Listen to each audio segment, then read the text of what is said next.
मित्रों नमस्कार। मैं पैरामीटर ऑफ लॉ के इस चैनल में आपका हार्दिक स्वागत करता हूं।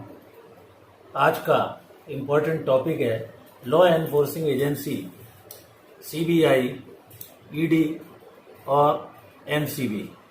मित्रों, जैसा कि आप जानते हैं कि लॉ को एनफोर्स करने के लिए बहुत सारी स्टेट गवर्नमेंट और सेंट्रल गवर्नमेंट की एजेंसीज रहती हैं, जिनमें CBI, raw, NIA, BSF special investigating agency के रूप में काम करती है।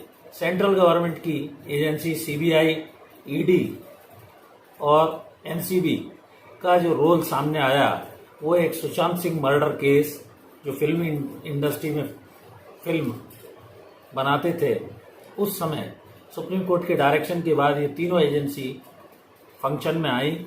और सीबीआई का जो रोल था वो व्हाट्सएप चैट से लेकर इसमें ड्रग वगैरह के लिए एनसीबी तथा जो पैसों का घोटाला था उसके लिए एनफोर्समेंट डायरेक्टरेट का रोल आया।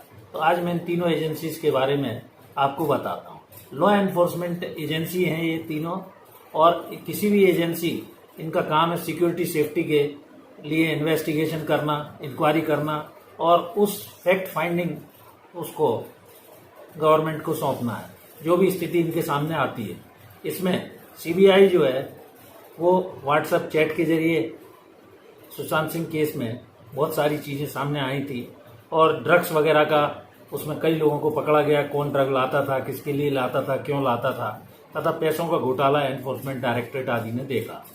तो drugs and narcotics central bureau NCB, इसमें एनडीपीएस एक्ट 1985 के तहत इस एक्ट का मुख्य उद्देश्य, जैसा कि आर्टिकल 47 ऑफ द कॉन्स्टिट्यूशन में भी उल्लेखित है, इस ऑब्जेक्ट को फुलफिल करने के लिए ये व्यवस्था दी गई है। इसमें इलीगल ड्रग्स को प्रोहिबिट करने के लिए, जैसा कि 1986 की एक रिपोर्ट के अनुसार 5 करोड़ लोग ड्रग्स वगैरह लेते हैं भारत में, ऐसा उसमें लिखा गया था। और कई ऐसी स्टेट हैं जैसे पंजाब है, आसाम है, सिक्किम है, दिल्ली है, यूपी है, जिनमें ड्रग का एब्यूज का काम ड्रग की राजनीति के जरिए ही चलता है। तो कुल मिलाकर एनसीबी,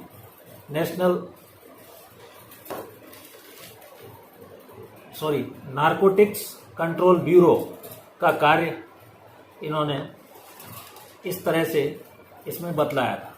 ड्रग्स की अवेयरनेस के लिए हमको सबसे पहले जो यंग जनरेशन के स्टूडेंट्स हैं, बच्चे हैं जो बाहर पढ़ रहे हैं, इनमें अवेयरनेस लानी होगी, काउंसलिंग इनकी करनी होगी, क्योंकि उनमें स्ट्रेस बढ़ता है तो वे ड्रग्स को लेना चालू कर देते हैं। पेरेंट्स को इन चीज़ों का ज्ञान नहीं हो पाता है, वो बाहर पढ़ने जाते हैं। इस चीज़ को एक्सेप्ट करना पड़ेगा।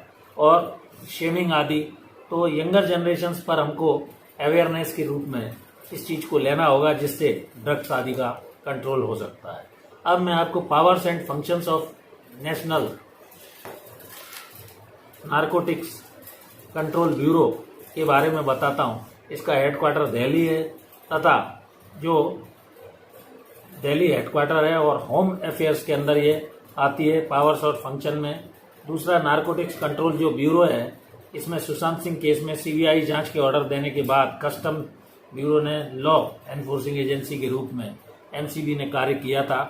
तो इस प्रकार कुल मिलाकर ये इनिशिएटिव हमें लेना होगा। और इसमें India is a signatory of various UN conventions, investigative fact finding, जब जो पूरी उस चीज़ का इन्वेस्टिगेशन करने पर जो भी उसे जांच सौंपी गई है, इस स्थिति पर पहुंचते हैं, तो ये कुल मिलाकर नारकोटिक्स कंट्रोल ब्यूरो इस तरह से कार्य करता है।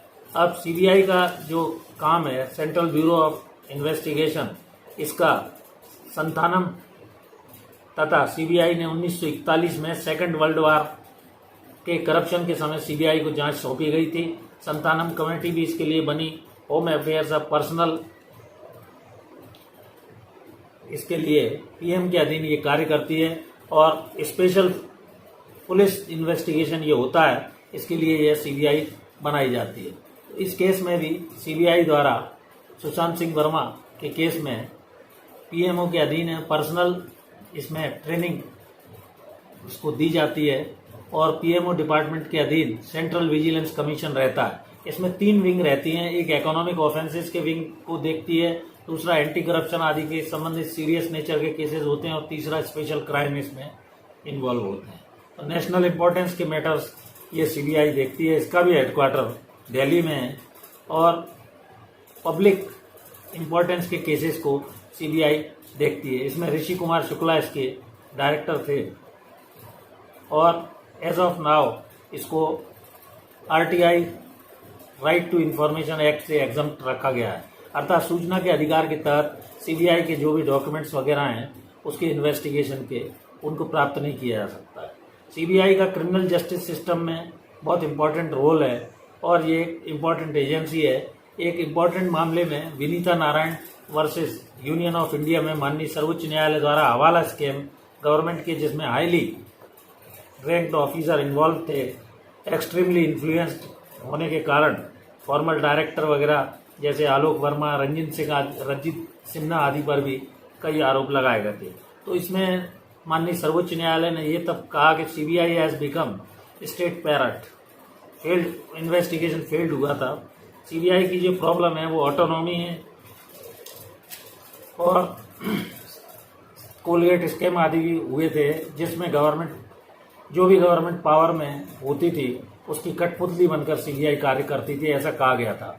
अपॉइंटमेंट कमेटी इसके लिए prime minister, leader of opposition, Lok Sabha होती है तथा सुप्रीम कोर्ट के एक माननीय जज को भी रखा जाता है। इस प्रकार ये सीबीआई अपना कार्य इन्वेस्टिगेशन के रूप में करती है और ईडी एनफोर्समेंट डायरेक्टरेट का मुख्य कार्य स्कैम जो भी होते हैं उनकी जांच करना है। 2G scam ministry of finance आदि के अधीन होती है। दिल्ली इसमें लॉज को, जो भी लॉज हैं उनको एनफोर्स कराना। इसमें फेमा का एक कानून था और प्रिवेंशन ऑफ मनी लॉन्ड्रिंग के एक्ट से संबंधित मनी लॉन्ड्रिंग के केसेस, कोफे पैसा एक्ट एनफोर्समेंट यूनिट के केसेस को भी ये एनफोर्समेंट डायरेक्टरेट देखता है। 1947 में इन्वॉल्व रेवेन्यू केसेस के लिए इसको बनाया गया था एनफोर्समेंट डायरेक्टरेट को। ED impose 3 times penalty ED impose कर सकती है, इसके पावर्स में तथा राइट टू अटैच प्रॉपर्टी के राइट्स को भी ये एनफोर्समेंट डायरेक्टरेट अटैच कर सकती है।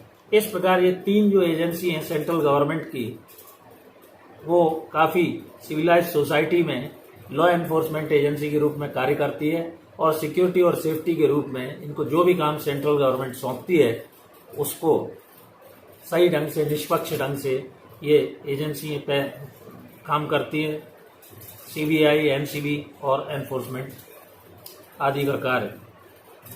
तो कुल मिलाकर मैंने आपको CBI, NCB narcotics control bureau तथा एनफोर्समेंट डायरेक्टरेट के फंक्शंस को सरल भाषा में समझाने का प्रयास किया।